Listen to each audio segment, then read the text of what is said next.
pagpapasikat. Thank you very much po. Ano po? Thank you, Lola Manny. Salamat po. At nais din ang ating susunod na talentado yata na maging isang nightingale tulad ni Lani. Aba, makikita natin kung papasa siya sa mga scouts sa pagbabalik ng Talentadong Pinoy Worldwide!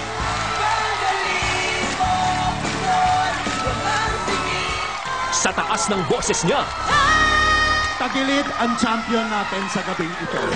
siya na kaya ang magpapatumba sa defending champion? Panoorin nyo at kayo ang humusga dito sa Talentadong Pinoy.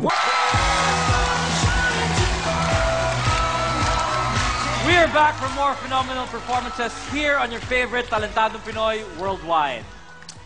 Maraming mga oportunidad na magtrabaho sa ibang bansa ang ating susunod na talentado, ngunit dahil sa pag-ibig, hindi niya ito nabigyan ng pansin. Nagkaroon kaya siya ng mga pagsisisi. Alamin natin mula mismo kay RJ. Nag-start ako as a singer, siyempre sa mga amateur singing contest. Nung time na nagbanda ako, may part kasi na nag-aaway-away kayo, so nagkawatak-watak kami. So pumunta ako sa comedy bar, somewhere in Las Piñas. Tapos, nandun yung isang may-ari ng bar, so yung mga tao, ang daming mga request. Siguro mga naka-10 songs ako, tapos ang dami ko ng tip. Nung natanggap ako sa comedy bar, maraming offer sa akin na mag-perform sa ibang bansa, kaso may problema talaga. Hindi ko maiwan yung mga jowa ko kasi ang dami-dami nila. Inuuna ko pa yung love life kaysa sa career. Wala, pag nagmahal kasi ako, grabe. Ngayong kasali ako ngayon dito sa Talentadong Pinoy Worldwide, ipapakita ko ang galing ko para makilala ako kahit pa paano. Hoping to impress us with his unique vocals, here's John Ray Manansala, alias RJ!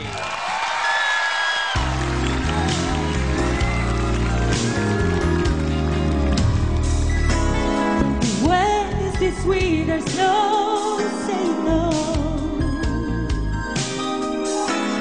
Why are you so ready to go through the fire, to the limit, to the wall, for a chance to be with you? I can't erase it all. Through the fire, through whatever come what may, for just as love as you, I can't get all the way, right down through the wire, even through the fire.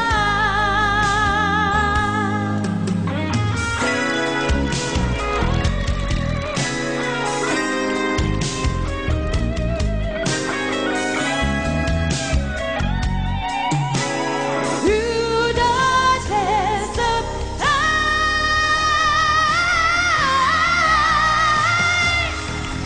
to the limit, to the wall, for a chance to be with you, I can't erase it all. Through the fire, through whatever come what may, for a chance of loving you, I take it all the way, right down through the wire, even through the fire. Oh, oh,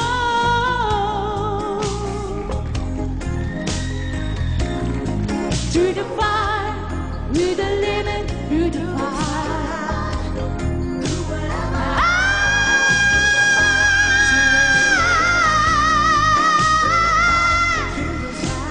Even through the fire.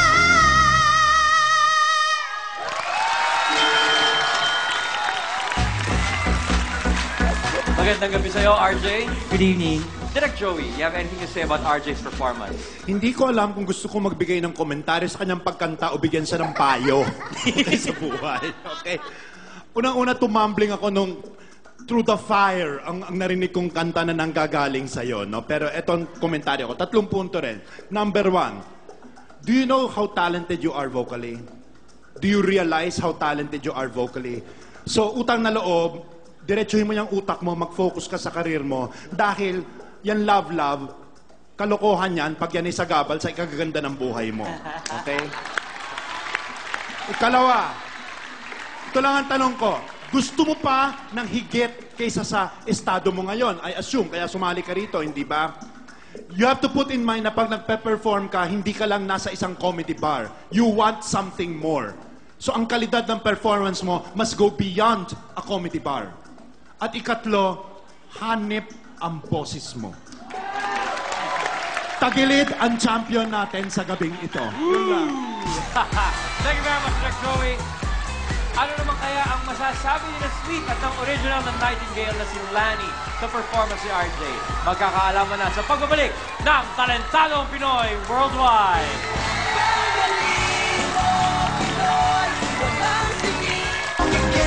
Nang hindi pa nakontentong maghagis ng bote, Akala ko naman hanggang bote at baso na lang. Nilabas mo na yung kutsilyo.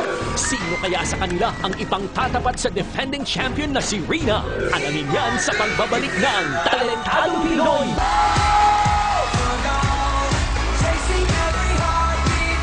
Tuloy ang kasiyahan ngayong Sabado dito sa mas pinalaking Talentadong Pinoy Worldwide. Kanina narinig na natin ang komento at mga payo ni Direk Joey sa pagkanta ni RJ. Sweet, ano masasabi mo kay RJ? Naku, wala na akong masasabi pa. Napatayo mo ako, nak. Grabe. At saka tama si Direk, mag-focus ka muna sa iyong career. Sayang naman ang future. Dahil naniniwala ako, pag bonggang-bongga na ang career mo, ang love life kung sayang lalapit. Ay, nako, kusa sila lumalapit, mamimili ka na lang. Oo, Diyos ko, pinanggalingan ko yan. Lugi na ako, abunado pa ako.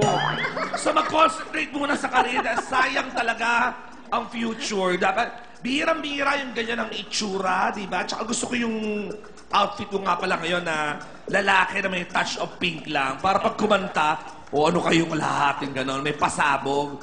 Talaga namang talentado ka, bongga-bongga na. Totoo lang, ang daming gumagawa nung ganyang falsettos amongst them, ano? But then again, ang gusto ko sa'yo, malinis mong nagagawa katulad nung nag-glide ka ng pataas na gano'n. Sabi ko, malinis at swabe ang pagkagagawa mo nun.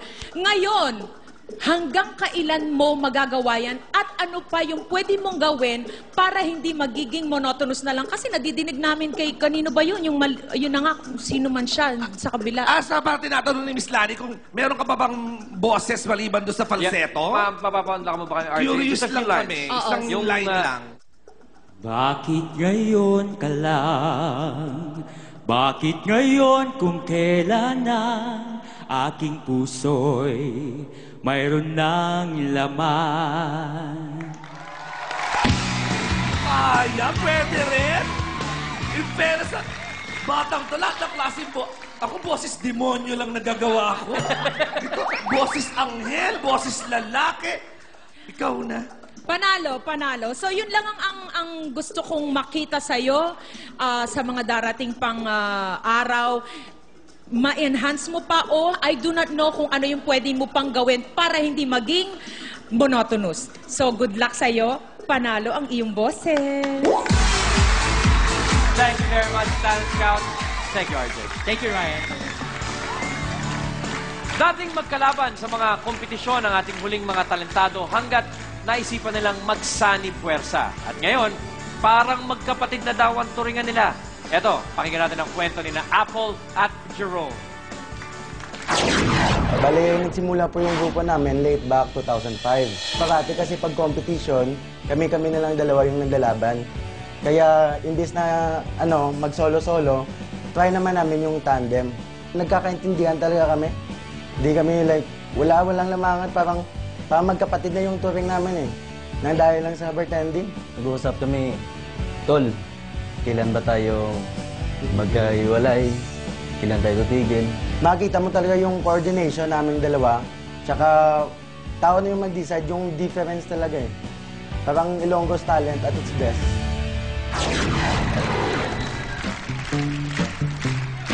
Here for a tossing display of fun, please give it up for Jerome and Apple, alias Figure 10. Ave María, cuando serás mía, si me quisieras todo te daría. Ave María, cuando serás mía, al mismo cielo yo te llevaría.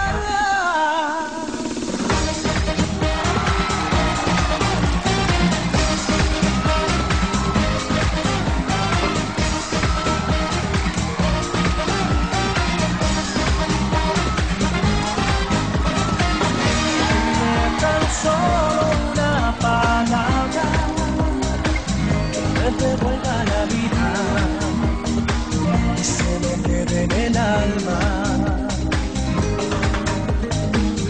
Porque sin ti no tengo nada.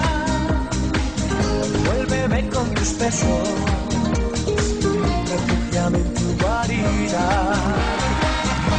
Y cuando yo te veo, no sé lo que siento. Y cuando yo te tengo, me quemo por dentro. Y más de ti yo me enamoro. Tú eres lo que quiero, tú eres mi tesoro.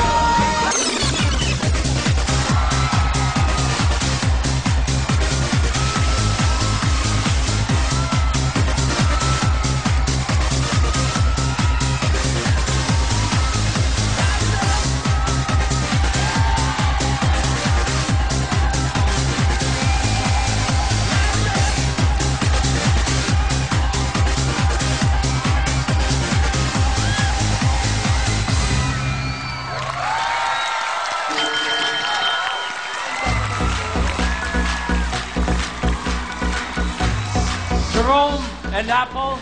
Scouts, ano sa palagay nyo? Grabe! Anong pangalan nitong ni Kuya na kay Yelo? Apple po. Apple? Paandar ka naman. Akala ko naman hanggang bote at baso na lang nung nilabas mo na yung kutsilyo. Para bagang wala lang. Parang wala sila nanay doon sa harapan mo, ha? Sweet. Pero, Tunay, ha? tunay, ha? Oo. At ito naman dalawang nanay na nasa harapan kung makapalakpak pa. Kung alam lang nila na mabitawan mo lang yung isa, isang malaking good luck. Anyway, congratulations sa inyong dalawa. Bongga. Thank you po.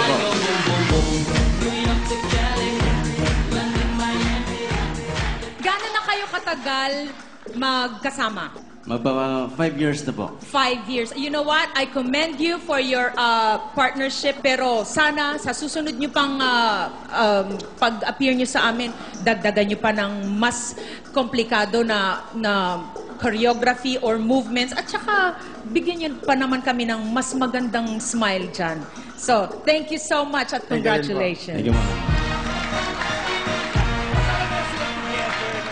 Ang uniqueness ninyo, dahil dalawa kayo na nagpe-flaring, hindi ba? Yun ang uniqueness ng act ninyo, which I appreciate.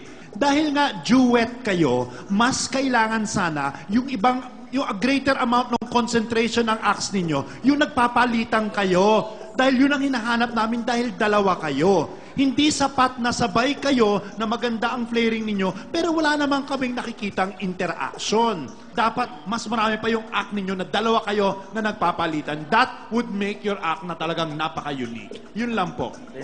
Thank you po. Thank you very much, Scout. Ngayon, tawagin na natin ang lahat ng mga talentadong naglalaban ngayong gabi.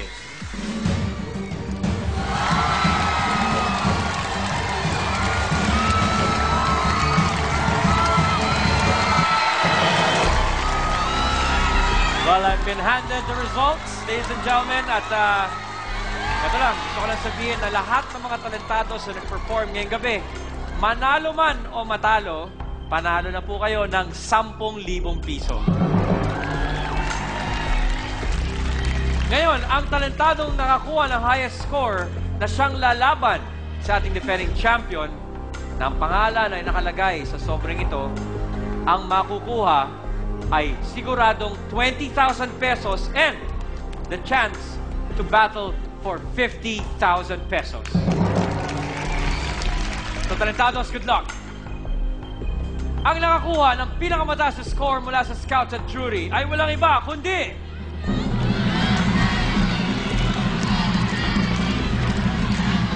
congratulations, RJ!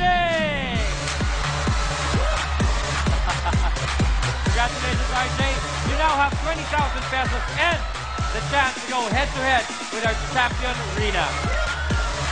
Ang ating defending champion na si Rina naman ang magpapakita ng galing sa aming pagbabalik. Plus, dadalawin tayo ng Artista Academy's Honors Listers. So don't change that channel. Talentado Pinoy Worldwide will be right back.